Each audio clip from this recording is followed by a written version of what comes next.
a esta actividad como la del doctorado. Mira, el tema incluso de la regulación es importante tenerla presente porque ¿quién regula y qué es lo que se regula? Recordemos que hace un par de días, el 11 de diciembre, el 11 de febrero exactamente, el vicepresidente de los Estados Unidos, J.D. Vance, estuvo en Francia en una conferencia sobre inteligencia artificial y se habló fue de la regulación.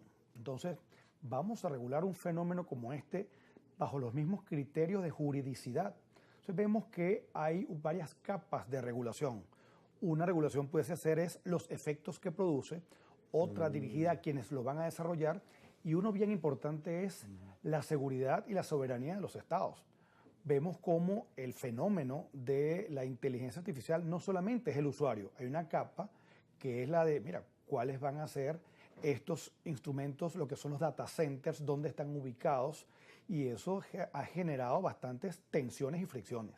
Ahora mencionaba la reunión de París, que fue una reunión mundial sobre inteligencia artificial, pero en dos ópticas, la de los Estados Unidos, menor Estado, y la europea, mayor control.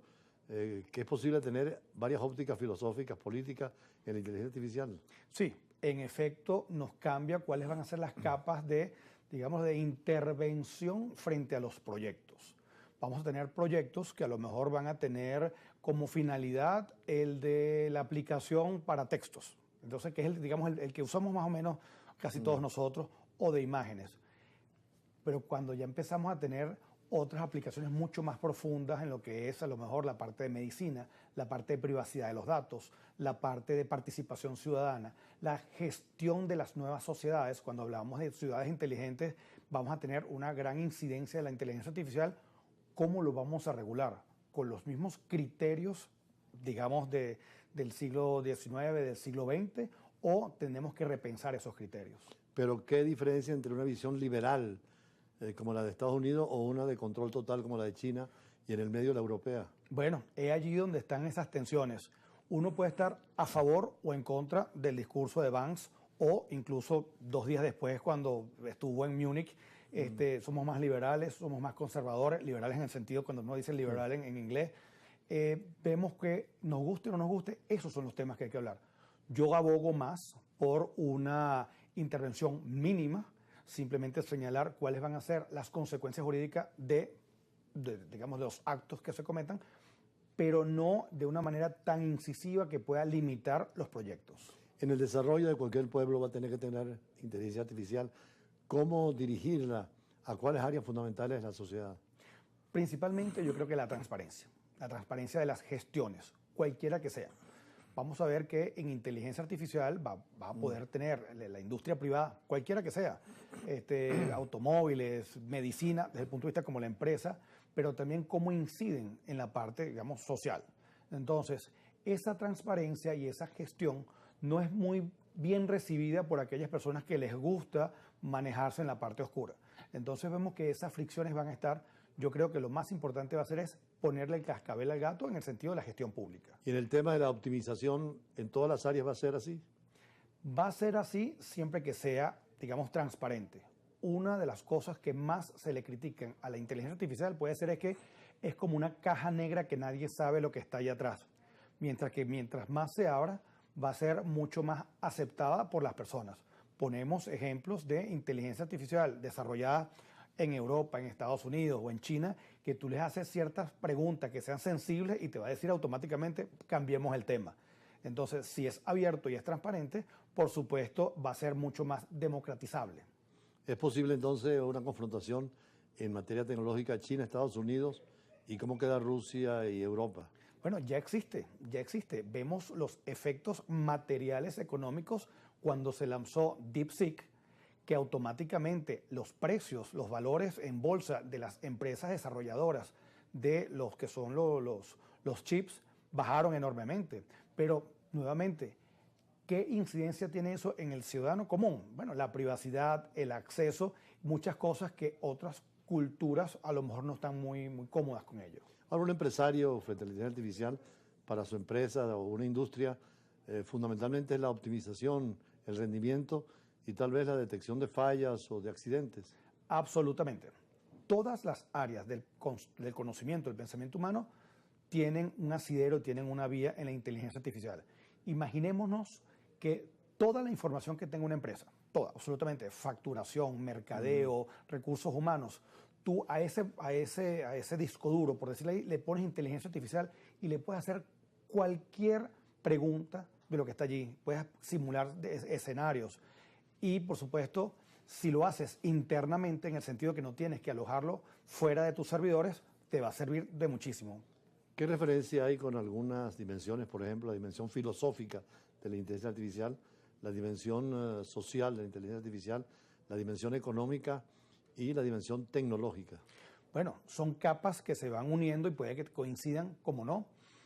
Antes de mi intervención estábamos hablando de la realidad, digamos, del pensamiento o de la cultura del cristianismo, y vemos cómo incluso hasta los confesionarios estarían con inteligencia artificial. Nos hace cuestionarnos incluso cosas que hace unos años hubiesen sido una herejía, ¿no? Cuestionarse la existencia de un ser superior, cuestionarse la existencia de los valores humanos.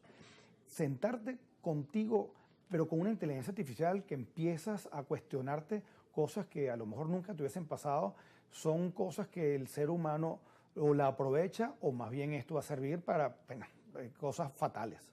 El tema de la inteligencia artificial y el tema ético, sobre todo que tú señalas ahorita, para el bien y para el mal, toda tecnología puede ser utilizada. Ahí es donde la regulación es necesaria, pero también la parte ética, la cultura, la formación. Totalmente, pero ¿cómo normamos y podemos regular la ética? Estamos hablando temas que históricamente han estado en contradicción. El poder, digamos, de la legislación como producto político de los estados versus la creencia. El problema también es cuando se materializa, se exterioriza de la voluntad de las personas. Entonces, podemos limitar lo que una persona piensa, o por otro lado, los efectos que ni siquiera ese pensamiento, sino esa acción. Entonces, son retos de la filosofía y de la ética. ¿Diferencia entre algoritmos, inteligencia artificial y robótica? Bueno, la robótica pudiéramos decir que es la manifestación exterior. Exterior, no solamente material, sino el algoritmo lo que hace es ir evaluando e ir tomando decisiones. Ya la robótica es, digamos, eso ya en la aplicación real. El ejemplo más material que hemos visto es la fabricación de vehículos. Ningún fabricante de vehículos puede ahorita tener previsto tener una línea de producción que no sea robótica. Y en el caso de la inteligencia artificial, si fuese perfeccionándose, ella misma podría superar el pensamiento humano y, en definitiva, ir a una poshumanización. Bueno, es que pudiéramos también hablar de que no es que la supera, sino que el pensamiento humano también va a reaccionar y va a pensar de manera distinta. Un ejercicio bien interesante con las recientes plataformas de inteligencia artificial es que te da cuál es la cadena de pensamiento y razonamiento. Y ella misma te dice, el usuario me está preguntando esto, voy a investigar en tal lugar, puede haber el siguiente resultado adverso, vamos a cotejarlo. Entonces, uno corrige de alguna manera la inteligencia artificial, pero te estás también a ti mismo poniéndote a prueba si esa línea de pensamiento va en la misma línea que uno lo hubiese hecho. ¿Podría ser entonces posible que la inteligencia artificial supere al cerebro humano, incluso en el campo emocional, al corazón? En algunos momentos sí, porque te va a poner ejemplos de situaciones muy similares de cómo fueron superadas y uno las analiza. No es muy distinto a cuando uno hablaba con nuestros abuelos o con las personas mayores que te decían, esto también pasará. En el sentido que situaciones muy similares en la humanidad tienen, digamos, su matriz, tienen sus hechos que se repiten, por supuesto en contextos diferentes, pero te va a ayudar a tomar decisiones. Leía en estos días un viejo discurso de Edgar Morin, tú que vas a París invitado por la Universidad de la Sorbona, y él decía que había dos dimensiones. En todo lo que es la cibernética y la inteligencia artificial hay el tema de lo cuantitativo, pero puede descuidarse lo cualitativo en este proceso. Hay nuevas dimensiones en las cuales se conjugan lo cualitativo con lo cuantitativo. Y ya que mencionas el tema de la inteligencia artificial y una visita que voy a tener próximamente en París, me inscribí en un taller bien interesante sobre cómo se afecta esa parte emocional del ser humano frente a este fenómeno de la inteligencia artificial. Cuando llegue, vamos a ver qué material podemos ¿Podríamos compartir. en el futuro hablar con los animales entonces? Bueno, así como la inteligencia artificial ha podido descifrar jeroglíficos, que son producto humano, van a poder también a lo mejor entender cuáles son los patrones que existen en los ladridos de los perros, maullidos de los gatos, los barruntos de los elefantes, y quién sabe si a lo mejor sacan algún idioma que podamos traducir o interpretar. ¿Cuándo vamos a ver tus libros? Porque has tenido tanta experiencia en docencia, en conferencias y ahora con Europa, que queremos ver escritos ya, hechos por ti antes que la inteligencia artificial te supere. Tengo varias publicaciones en cuanto al formato de libro, que es decir, más de 40, 50 páginas. Tengo 2 o 3.